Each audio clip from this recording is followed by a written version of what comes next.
Listo. Bien, pues nuevamente sean bienvenidos y bienvenidas, hermanas. Y pues siempre es un gusto estar aquí con ustedes, poder compartir la palabra de Dios, poder compartir experiencias y poder compartir también los alimentos.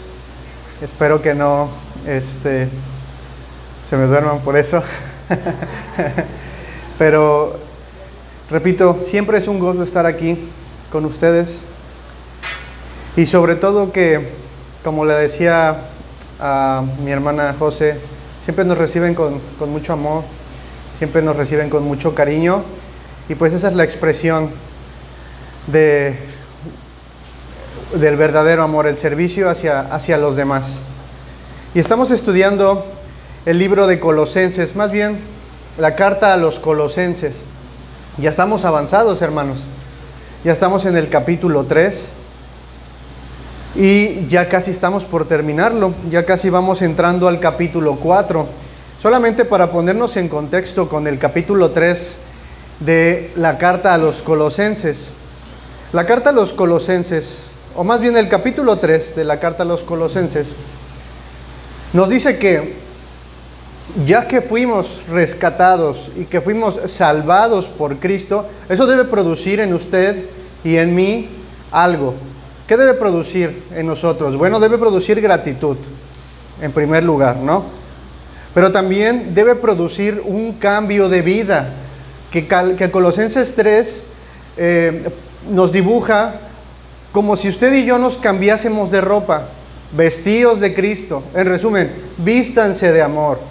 Si tú ya fuiste transformado y salvado por Cristo, entonces deja toda tu vida pasada atrás, deja de practicar las cosas que ya habíamos visto. Por ejemplo, dice, hagan morir lo terrenal, fornicación, impureza, pasiones desordenadas. También dice, hagan morir la mentira, la ira entre nosotros. Nos habla Colosenses 3 de un proceso que se lleva a cabo en el cristiano, que nosotros conocemos como la conversión. Y esto es un proceso que no se da una sola vez. Esto se da todos los días de nuestra vida, porque quiero pensar que usted y yo nos cambiamos a diario, ¿verdad? Sobre todo aquí en Cardel, que hace mucho calor. Pero Colosenses nos pinta esta imagen: vístanse del nuevo, vístanse del nuevo. Efesios, en un pasaje paralelo, dice, el que hurtaba, ya no hurte más, sino que trabaje con sus manos para que pueda apoyar al que padece necesidad. Todos los días tenemos que estar vistiéndonos del nuevo, de la nueva naturaleza divina que Cristo nos ha dado. Y bueno, llegamos al capítulo 16, que es el versículo en el cual vamos a estar meditando el día de hoy. Vamos a orar antes de empezar. Padre, te damos gracias por este tiempo, gracias por el clima, gracias por la vida de mis hermanos y hermanas que están aquí. Ayúdanos, Señor, a entender qué es lo que tú quieres para nosotros en este día, y ayúdanos, Señor, a poner por obra tus palabras, tus mandamientos. Bendice a mis hermanos y prepara sus corazones. En el nombre de Jesús, amén. Vamos a leer en voz alta. La lección del día de hoy la he titulado Llenos de su palabra. Y ahorita vamos a ver por qué llenos de su palabra. En voz alta vamos a leer Colosenses 3, versículos 16 y 17. Va a aparecer en pantalla y dice así: la palabra de Cristo more en abundancia en vosotros, enseñándoos y exhortándoos unos a otros en toda sabiduría, cantando con gracia en vuestros corazones al Señor, con salmos e himnos y cánticos espirituales, y todo lo que hacéis, sea de palabra o de hecho, hacedlo todo en el nombre del Señor Jesús, dando gracias a Dios Padre por medio de Él. Bien, ciertamente, hermanos, hay dos tipos de personas: aquellos que están llenos, o aquellos en los que mora abundantemente la palabra de Dios, y aquellos en los que no mora la palabra de Dios. La pregunta para nosotros es: ¿cuál de esas dos personas somos tú y yo? ¿En la que mora la palabra o en la que no mora la palabra? Porque si no mora la palabra de Dios, entonces moran otras cosas, pensamientos impuros, igual ideologías, filosofías, huecas sutilezas, como ya hemos visto. Habría que preguntarnos eso, hermanos, en primer lugar. Fíjense que Colosenses 3, específicamente el 16 y el 17, tiene su paralelo en Efesios 5, 18 y 19 son los versículos. Vamos a leerlos porque yo sé que a ustedes se les van a hacer familiares. Efesios 5, 18 y 19 dice así. Dice, no os embriaguéis con vino, en lo cual hay disolución. Antes bien, sed llenos del Espíritu. Bueno, en Efesios se nos da una orden y se nos dice, sean llenos del Espíritu. Pero en Colosenses 3:16 se nos dice, la palabra de Cristo more en abundancia. Esto lo digo para que ustedes puedan ver la igualdad entre estos dos versos, llenos del Espíritu, que la palabra more en abundancia en ustedes. Y en primer lugar vamos a ver algo. La siguiente diapositiva. Llenos de la palabra de Cristo. Se nos dice en Efesios que seamos llenos del Espíritu Santo. Pero preguntémonos algo, ¿cómo podemos ser llenos del Espíritu Santo?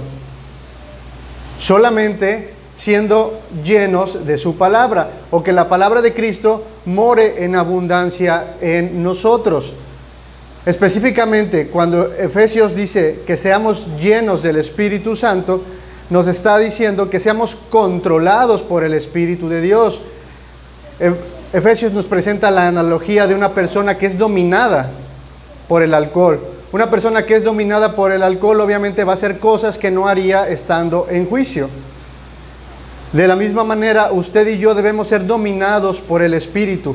Pero si usted y yo queremos ser dominados por el Espíritu, entonces la palabra de Cristo debe morar en abundancia en nosotros. Estas dos frases se corresponden, son paralelas o son sinónimas. Ahora, quiero que noten algo. La palabra de Cristo more en abundancia en vosotros. Esta palabrita, more, es un verbo, pero es un mandamiento. Es un mandamiento para usted y es un mandamiento para mí, para todo aquel que se dice hijo de Dios. La palabra more quiere decir, en primer lugar, es un mandamiento general, es un mandamiento para todos. No nada más es un mandamiento para aquellos que aspiramos a enseñar la palabra de Dios, sino para aquellas personas que también en algún momento están como oyentes, como ministros que están siendo preparados. A propósito de eso, veía yo hace poco tiempo a un predicador que se llama, es en inglés, y si no mi hermano Frank me va a corregir, Buddy Bauschman. Y él decía algo en un tono preocupante. Él decía, yo veo que en la iglesia hay jóvenes interesados, hambrientos y sedientos por la palabra de Dios, pero no solamente por adquirir conocimiento, sino también por enseñar. Y le preguntaban, bueno, pero ¿por qué te preocupa eso cuando eso es importante? Eso es de admirarse, eso debería sacarte una sonrisa. Y bueno, el hermano respondía, me preocupa por lo siguiente, porque las personas que ven a ese joven o a esos jóvenes están simplemente desde su lugar cómodamente viendo cómo ese joven que está hambriento y sediento por su palabra sale adelante. Es decir, como algo que debería ser normal en el cristianismo de nuestros días se limita a unos cuantos. ¿Qué quiero decir?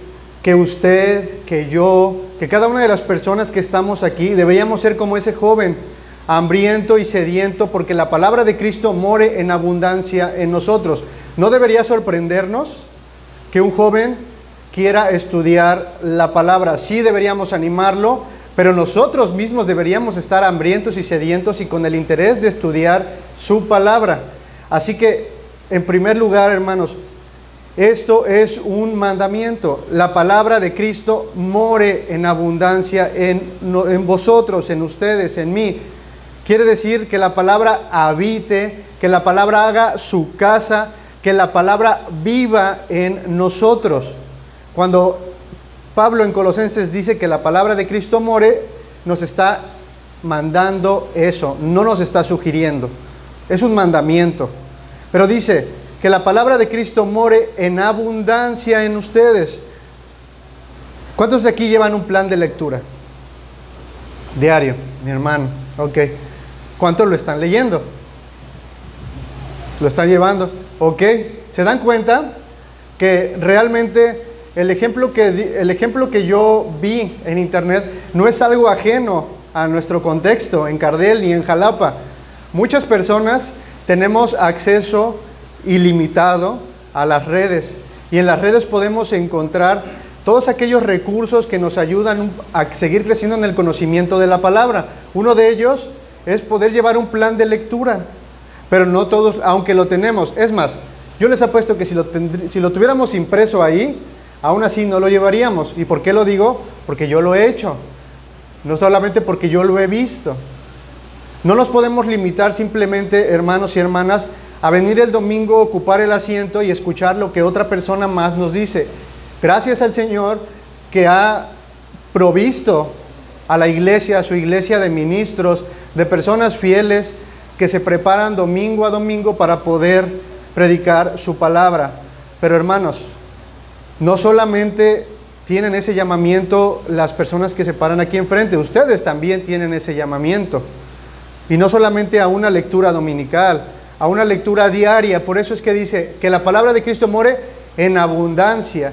No solamente una vez a la semana, ni 2 veces. Todos los días de nuestra vida tiene que morar la palabra de Cristo.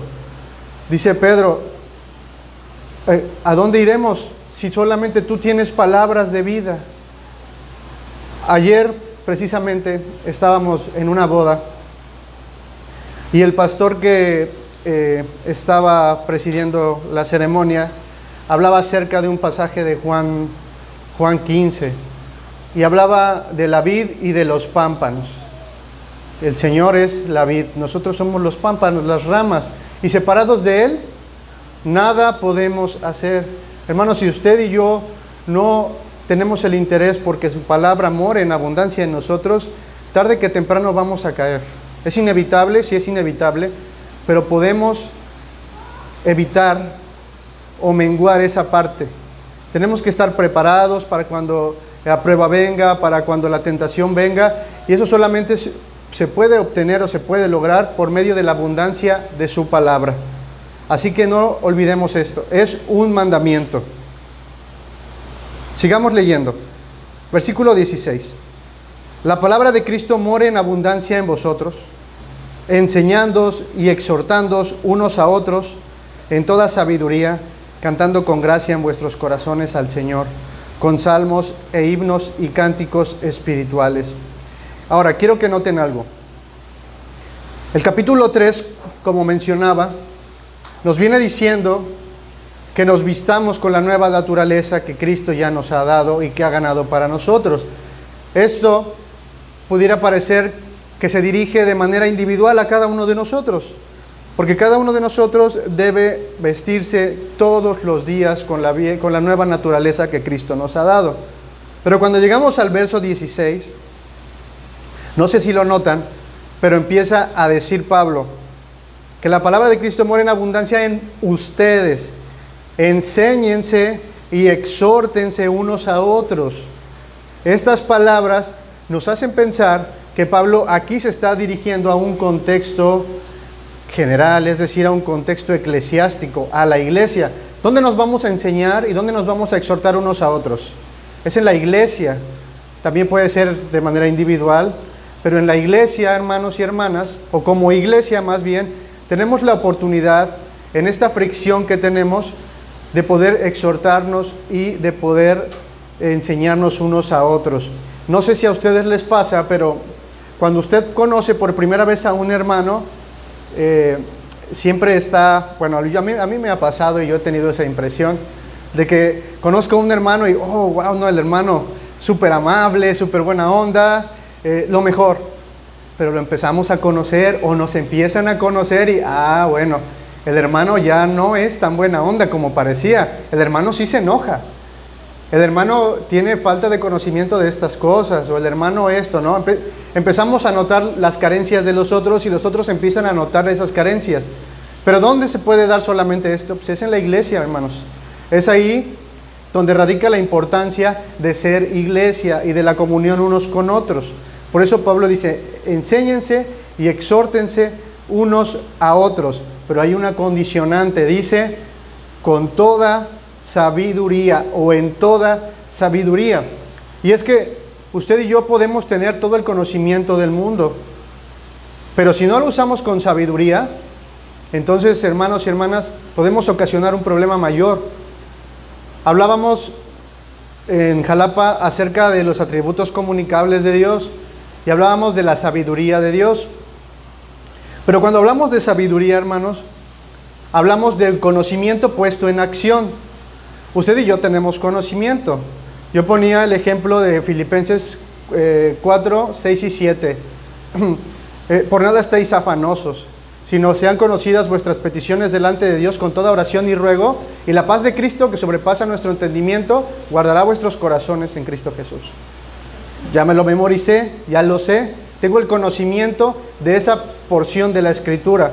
Ahora, solamente tengo el conocimiento, pero cuando ese conocimiento se vuelve sabiduría.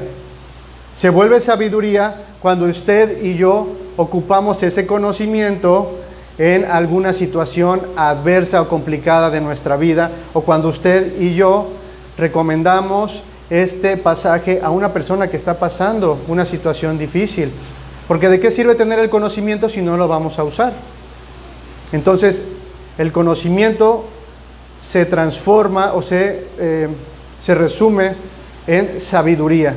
Así que, hermanos, si usted tiene conocimiento de la palabra, póngala en práctica y empiece a andar en sabiduría. Pero bueno, en primer lugar, la palabra de Cristo en la iglesia. Vamos a hablar de la palabra de Cristo en la iglesia, o más bien en segundo lugar, las siguientes diapositivas. Dice Pablo, enséñense en la enseñanza con toda sabiduría. Decía al principio que Efesios dice que seamos llenos del Espíritu Santo, es decir, que nos dejemos dominar por el Espíritu. Hay un verso, ustedes lo conocen también, Efesios 6:17, dice, y tomad el yelmo de la salvación y la espada del Espíritu, que es la palabra de Dios. La palabra de Dios es la espada del Espíritu, es decir, es su instrumento. Solamente hay dos cosas que pueden santificarnos, y es la palabra de Cristo, la Escritura, y el Espíritu Santo. No hay otra cosa fuera de eso que nos pueda santificar. En el ambiente reformado se dice que la cena del Señor y que el bautismo son medios de gracia, es decir, medios que nos pueden proporcionar gracia. Quizás podemos entender lo que nuestros hermanos están diciendo, pero estrictamente hablando, las únicas cosas que nos pueden santificar y que nos pueden dar gracia es el Espíritu Santo y la palabra de Dios. Así que no piense usted, hermano y hermana, que vamos a santificarnos o que vamos a adquirir conocimiento y vamos a poder enseñarnos unos a otros por solamente venirnos y sentarnos aquí el domingo. Es necesario que nosotros leamos la palabra. Está bien ser expuestos a la palabra, pero debemos exponernos de manera personal a las Escrituras. Porque hay un peligro en el que la palabra de Cristo no muere en abundancia en nosotros. Hay un texto que quiero que escuchen. Está en Primera de Timoteo. Esto es un buen ejemplo para esto. Nada más que me deje el aire. Primera de Timoteo 4. Si pueden, vayan ahí, me van a seguir con su vista.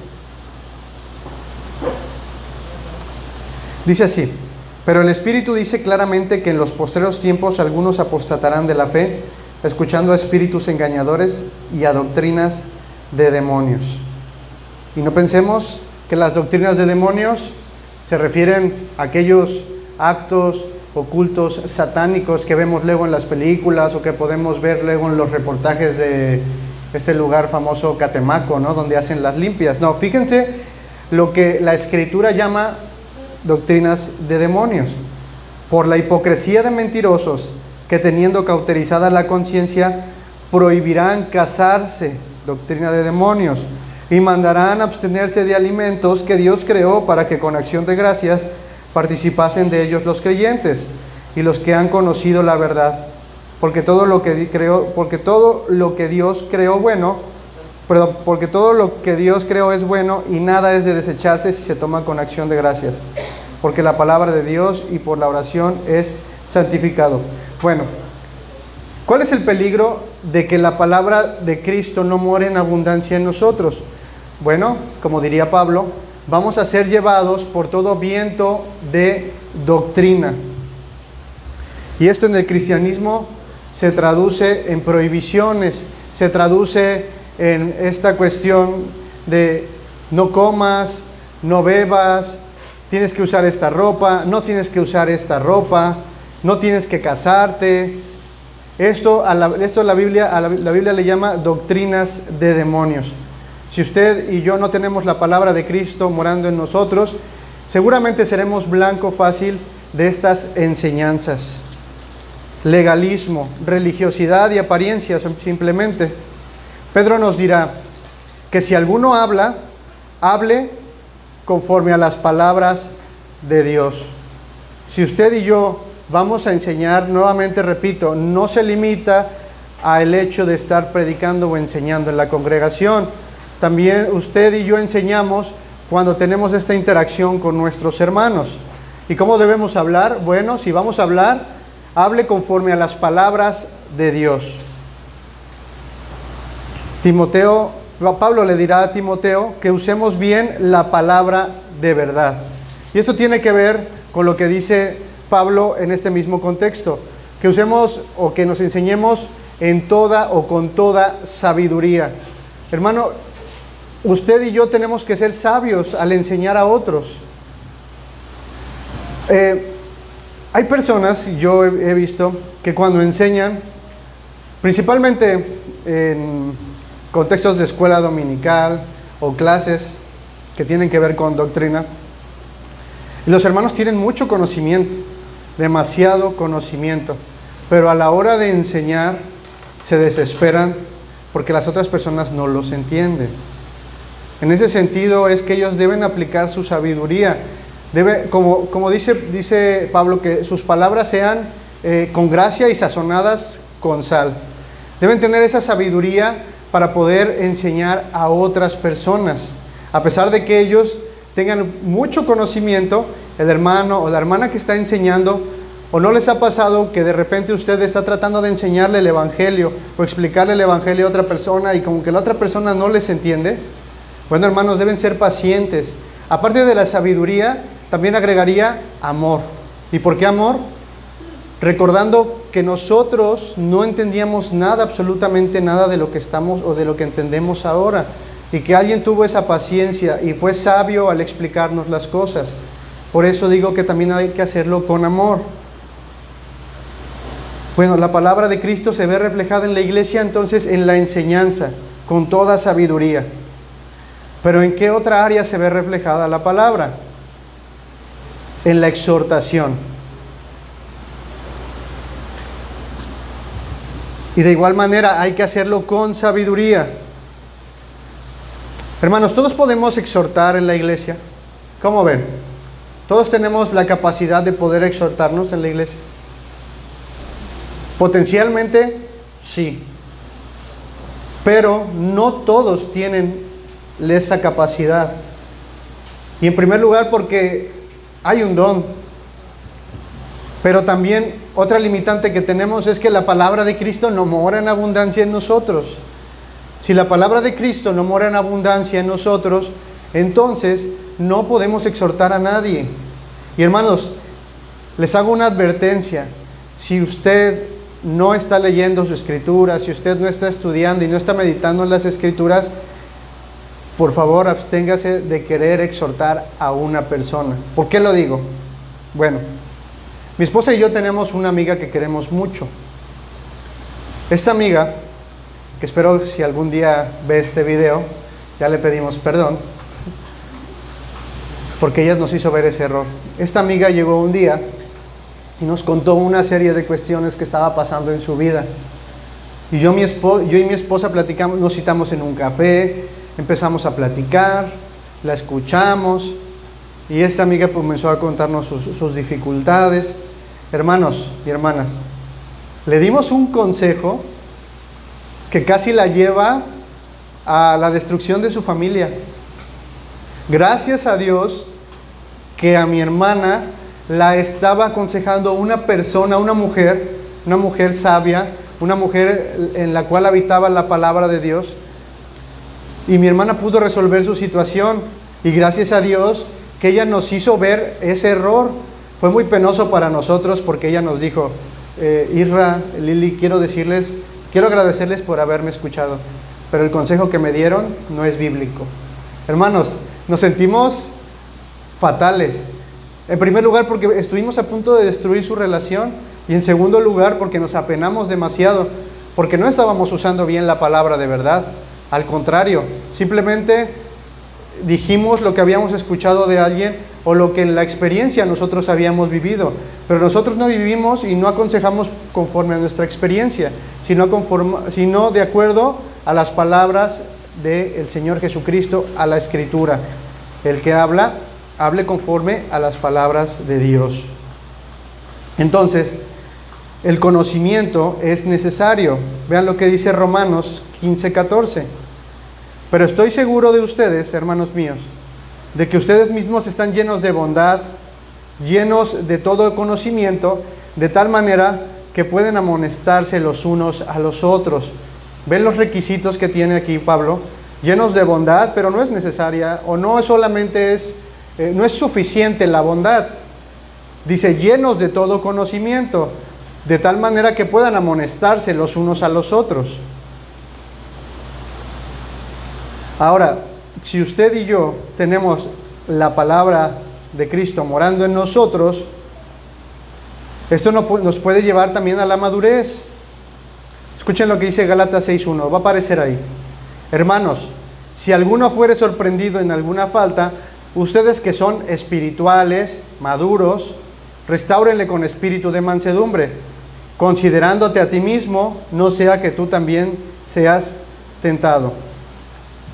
Fíjense bien, dice Pablo, ustedes que son maduros, todos aquí somos maduros, todos aquí podemos restaurar al hermano. Y les hago esta pregunta no para evidenciarlo y tampoco quiero que me contesten, sino para que reflexionemos si la palabra de Cristo está morando en nosotros. No podemos alcanzar la madurez si no es por medio de la palabra y del Espíritu Santo.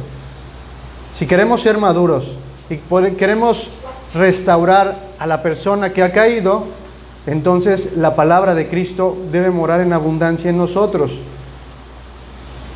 Ahora, ¿recuerdan que estuvimos viendo eclesiología y que hablábamos acerca de los dones? Ciertamente si hay un don que es el de la exhortación. Hay hermanos que se acercan a nosotros y nos exhortan en amor. Hermano, mira, creo que lo que hiciste está mal porque la Escritura dice esto y esto y esto, ¿no?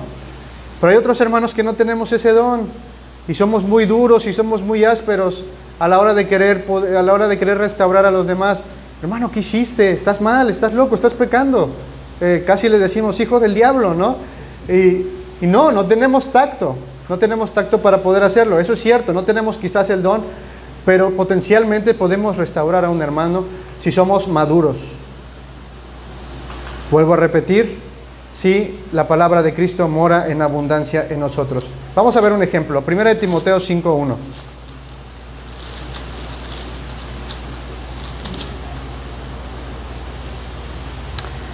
Dice, no reprendas al anciano, sino exhórtale como a padre, a los más jóvenes como a hermanos, a las ancianas como a madres, a las jovencitas como a hermanas, con toda pureza.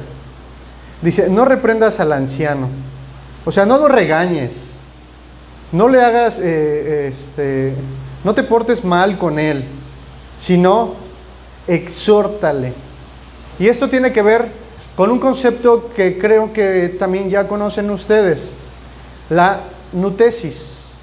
La nutesis, en pocas palabras, es una reflexión mental. Ustedes recuerdan en Juan capítulo 4 cómo Cristo se acerca a la samaritana y al final esta mujer acaba convencida de que efectivamente Él es el profeta, el Hijo de Dios, el Cristo, pero también acaba convencida de su pecado. ¿Ustedes notaron algo particular en este capítulo? O sea, notaron que Cristo le dijo, estás en pecado, arrepiéntete de tus pecados. No estoy diciendo que no debamos llamar al arrepentimiento, pero quiero que vean, hermanos, cómo es que Cristo hace que esta mujer reflexione, esa es la palabra clave, que esta mujer reflexione acerca de su condición de pecado. Le dice el Señor Jesucristo que si quiere, ella puede beber de esa agua y que esa agua va a satisfacer su sed.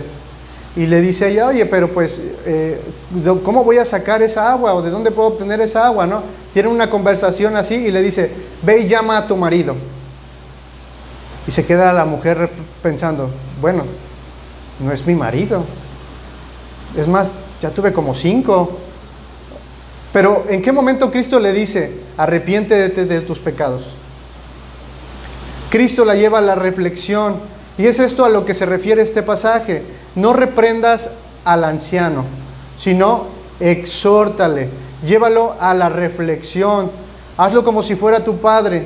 También, si vas a exhortar a una hermana mayor, no la regañes.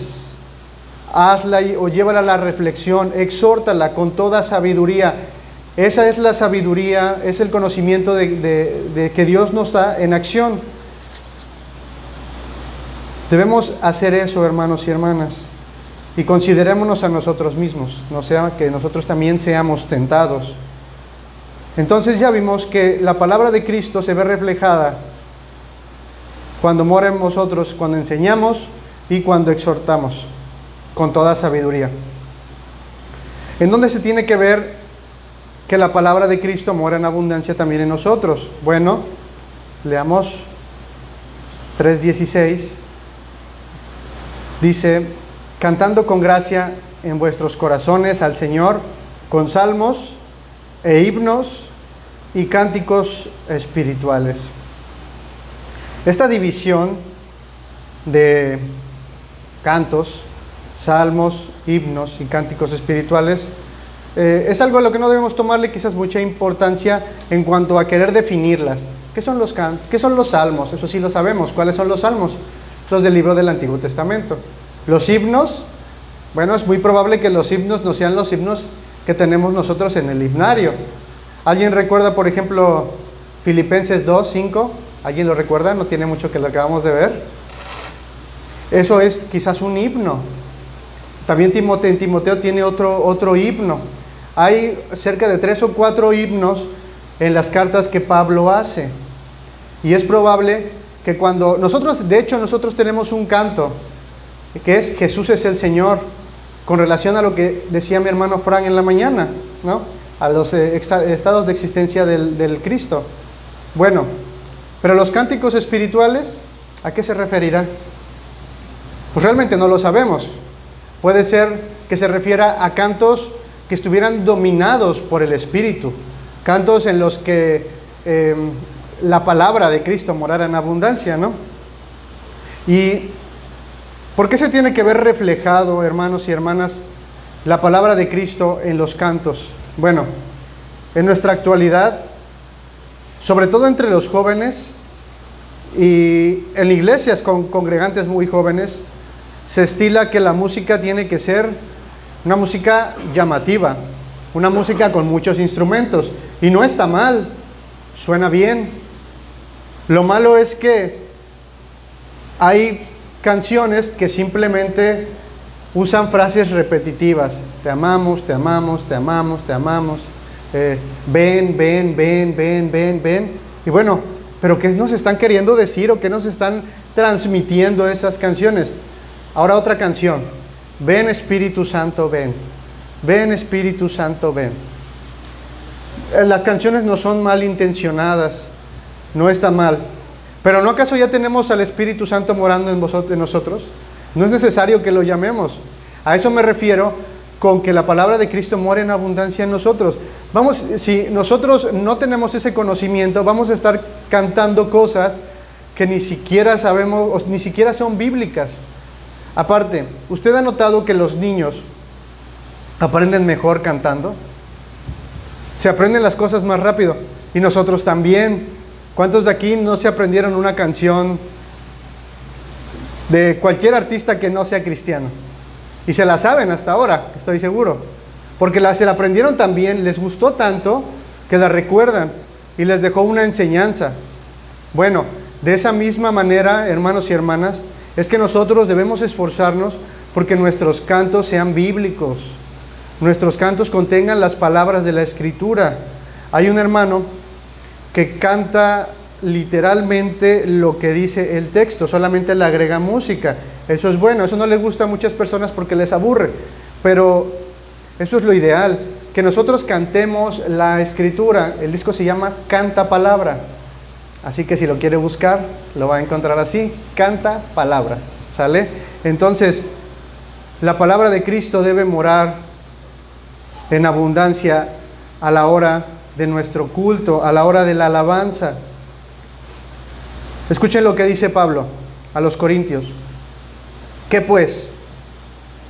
Suena como muy norteño, ¿no? ¿Qué pues? Oraré con el Espíritu, pero oraré también con el entendimiento. Cantaré con el Espíritu, pero cantaré también con el entendimiento. ¿Qué otro beneficio encontramos en que la alabanza esté cargada de las palabras de Cristo? Bueno, en el contexto de Pablo, en el capítulo 14, habla de las lenguas. Y es que todo el mundo quería hablar en lenguas.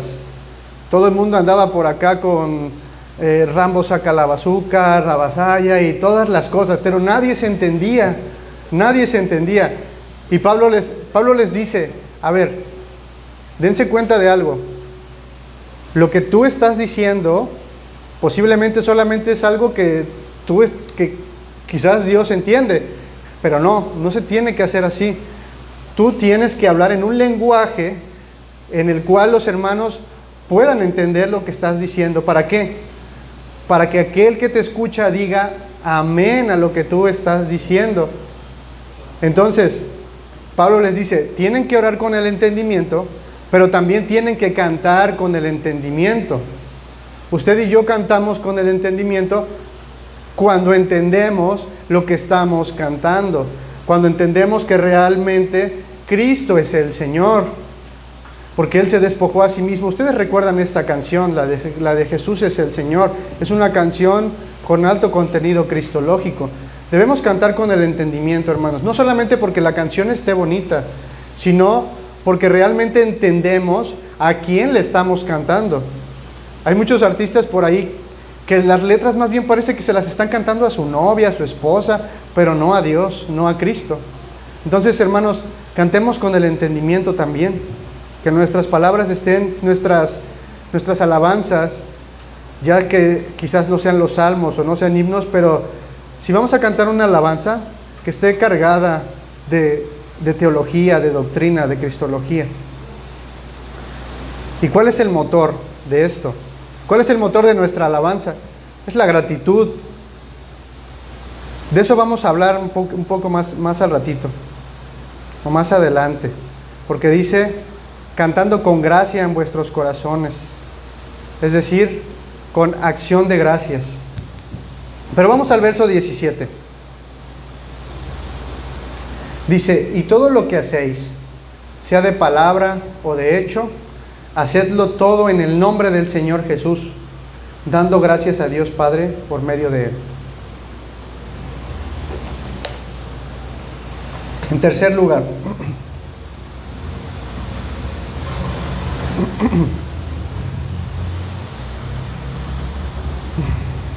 vamos a hablar acerca de embajadores de la palabra de Cristo. Y todo lo que hacéis, sea de palabra o de hecho, hacedlo todo en el nombre del Señor Jesús. Esta frase, hacedlo todo en el nombre del Señor Jesús. ¿Qué quiere decir? Bueno, que todo lo que hagamos, en primer lugar la siguiente diapositiva, lo hagamos como representantes del Señor. Haced todo en el nombre de Jesús. Decía hace un rato que si la palabra de Cristo mora en abundancia en nosotros, entonces podremos alcanzar la madurez. Y cuando hablamos de madurez siguiendo un estándar. Y el estándar es nuestro Señor Jesucristo. Esa es la medida del varón perfecto. Un varón maduro. Y bueno, hacedlo todo en el nombre del Señor Jesús. Quiere decir que hagamos las cosas como embajadores, es decir, representantes. ¿Qué es un embajador? Un representante. ¿Y quién nombra a ese representante? Bueno, una nación. Y ese embajador tiene que ser un fiel representante de esa nación o un fiel representante de su gobierno. ¿Cómo lo traducimos al cristianismo? Bueno, nosotros tenemos que ser dignos y fieles portadores de Cristo. Nuestro comportamiento, nuestras palabras deben reflejar el carácter de Cristo. Siempre deberíamos preguntarnos una cosa, y esto en Estados Unidos ha llegado a ser hasta cuestión de burla. ¿Qué haría Jesús? Siempre que usted y yo queramos emprender algo, queramos decir algo, queramos hacer algo, preguntémonos, ¿qué haría Jesús? Si usted, por ejemplo, va a casarse, bueno, aquí ya la mayoría creo que pasamos por esa etapa, o si usted va a tomar un trabajo o un empleo, ¿qué haría Jesús? O ¿qué dice Jesús que debo hacer acerca de esto? En cualquier tema, en cualquier cosa, usted siempre debería preguntarse esto: ¿qué dice Jesús? ¿Y qué haría Jesús? Les decía que esto en Estados Unidos es causa de burla, porque esta frase de ¿qué haría Jesús? En inglés se volvió muy famosa con las iniciales WWJD. Y llegó a ser tan famosa que hasta está en pulseritas, está en playeras, pero por ahí algunos empezaron a hacer mofa de esto y empezaron a cambiar la frase por ¿qué país bombardearía Jesús? ¿Qué no comería Jesús? Cosas como esas, y empezaron a hacerla como una burla. Pero para nosotros no debe ser así, hermanos. Esto debemos tomarlo muy en serio. En todas las situaciones, en todos los temas, siempre debemos preguntarnos: ¿qué haría Jesús? ¿Qué dice Jesús que debo hacer? Ahora otra pregunta, y no quiero que me la respondan. ¿Las personas pueden ver a Cristo en mí? Si soy un embajador, un representante de Cristo, ¿las personas realmente pueden ver a Cristo en mí? Porque dice que todo lo que hagamos, sea de palabra o sea de hecho, lo hagamos en el nombre de Jesús. Y no quiere decir que voy a comer en el nombre de Jesús, voy a tomar en el nombre de Jesús, voy a hacer esto en el nombre de Jesús. No, lo que quiere decir es que hagas las cosas, pero siendo un fiel representante de Cristo. Y reflexionemos en eso. Las personas realmente, si usted va a mi calle y le pregunta a mi vecino: oye, fíjate que ando buscando a una persona, es cristiana, ¿pudieras decirme dónde vive? ¿Alguien pudiera, pudiera esa persona darle mi nombre o darle su nombre? Si alguien llega a su calle y busca una persona cristiana, ¿qué pasaría? Debemos reflexionar en eso, hermanos, porque es muy importante. Algunos dicen por ahí: pues no importa lo que las otras personas digan de mí, mientras yo y Dios estemos bien, eso está bien. Y no, eso no es cierto, porque la Biblia dice que estemos en paz con todos, mientras no sea posible. Pero aquí en esta porción dice que todo lo hagamos como representantes de Cristo. Hermanos, que las personas puedan ver a Cristo en nosotros. Y esto no nos quita, no nos deslinda de la responsabilidad de predicar el Evangelio. Pero hermanos, que las personas puedan ver que tú y yo reflejamos a Cristo con nuestro carácter. Y ahora, en último lugar, si Cristo nos proporciona su palabra y nosotros estamos siendo fieles al mandamiento de que la palabra de Cristo more en abundancia en nosotros y lo llevamos por práctica en la iglesia, en la enseñanza, en la exhortación, en la alabanza, esto, hermanos, es una bendición. Que una iglesia, por muy grande o muy pequeña que sea, si la palabra de Cristo está morando en esa iglesia, hermanos y hermanas, esa iglesia es una bendición. En respuesta, ¿qué debemos hacer nosotros? ¿Cuál es nuestra respuesta ante el favor de su palabra? Fácil. La manera en la que nosotros debemos responder hacia eso es en gratitud. Y todo lo que hacéis, sea de palabra o de hecho, hacedlo todo en el nombre del Señor Jesús, dando gracias a Dios Padre por medio de Él. ¿Pero qué es la gratitud? Bueno, una definición de diccionario: sentimiento o estima y reconocimiento de una persona, que una persona tiene hacia quien le ha hecho un favor o prestado un servicio, por el cual desea corresponderle. Pero pensemos en esto: la gratitud es un sentimiento. ¿Debería ser un sentimiento? ¿Deberíamos tomarla como un sentimiento? Yo digo que no. ¿Por qué? Porque usted y yo tendemos a ser gratos o agradecidos con aquellos que nos hacen un bien o que nos hacen un favor. Pero con aquellos que nos tratan mal, no podemos tener gratitud. O cuando pasamos por una situación complicada, no tenemos las fuerzas, no tenemos ni las ganas de dar gracias a Dios por esa situación. En cambio, si el Señor nos bendice con salud, con hogar, con sustento, somos agradecidos, pero no así cuando estamos bajo una dificultad. Por eso digo que la gratitud no puede ser un sentimiento. La gratitud es una cualidad que todo creyente debe expresar y experimentar. Tesalonicenses dice: den gracias en todo, porque esta es la voluntad de Dios para vosotros, para con vosotros en Cristo Jesús. Demos gracias en todo, absolutamente en todo. Si la estás pasando mal, dale gracias a Dios.